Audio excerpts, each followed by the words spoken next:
Hey, it's Evie, welcome to my channel. This is a video on the no contact rule, and if you're trying to create your own reality and bring a certain person into your life, why you should not make any contact with that person.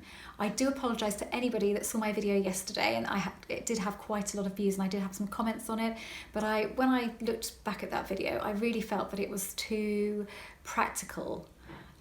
Because I write relationship articles for another platform, and I really felt that I was going between both. So the relationship articles I write are not aimed at people that are into the law of attraction or creating their own reality. So I felt it was very confused and I wasn't really happy with it, so I took it down.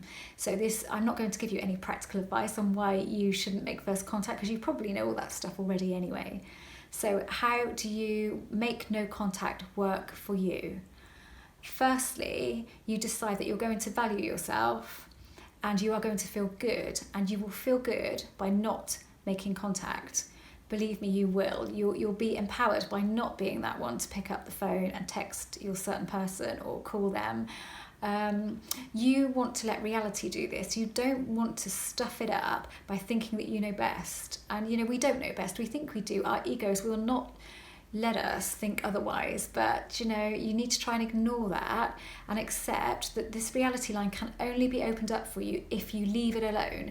You've put in the intention, you've imagined, you've let go, or you've just put in the intention and let go. You don't need to do anything else at all. You certainly do not need to pick up that phone and call. The first thing I'm going to say, the reason not to do this, because it will make you feel bad. You'll do it and you'll feel rubbish as soon as you've done it, and you'll wish you could take it back. Not guaranteeing that, but you probably will. And then you'll be waiting. You'll be waiting. You'll be waiting. And with that waiting comes resistance, comes attachment, and all of that other horrible stuff that you're trying to get away from. So that is one good reason why you don't do that when you're trying to manifest this person back into your life. You accept all of those things about yourself. You accept that you're attached and all of that stuff. And if you text first and you're sitting around for days waiting for a response, there are many things that could happen. One is you just won't get a response, so you'll be all knotted up and you'll have a mixture of emotions and feelings, and they won't be good. Secondly, you might get a response, but it might be a bit casual, not really mean anything, and be what you're getting before, which you're trying to get away from.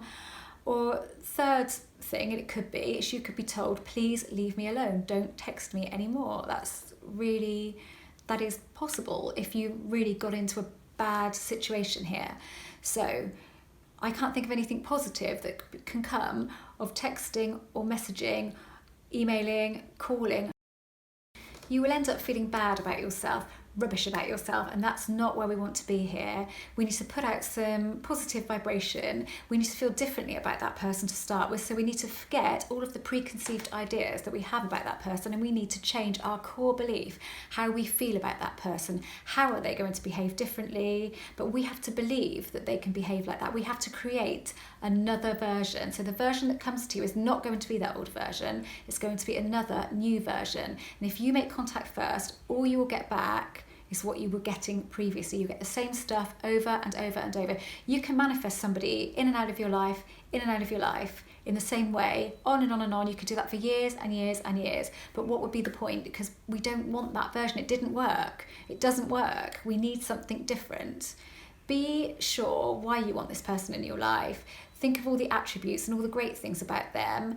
And if it was you that ended it, or because you behaved unreasonably or whatever, so you're finding it quite difficult to think they would come back to you because you did this or you did that, that doesn't matter. Circumstances do not matter with this stuff, not one little bit. So forget that, absolutely forget everything that went before, and create this new version of the relationship that you want. Maybe look at creating the relationship rather than the person being a certain way. Imagine the relationship as you want it to be, if it's fun doing that, once you've intended, and then let go. I've said before, it's all in the letting go, and no contact is absolutely essential, because you are getting in there, messing with reality, thinking that you know. So a reality line has opened up for you, or is opening up for you, because you've intended it.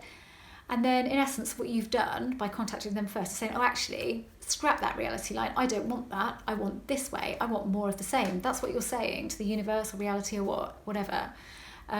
So that is what you're going to get, more of the same or nothing. So no contact whatsoever back. And that's not what we want, because that is never going to make you feel good.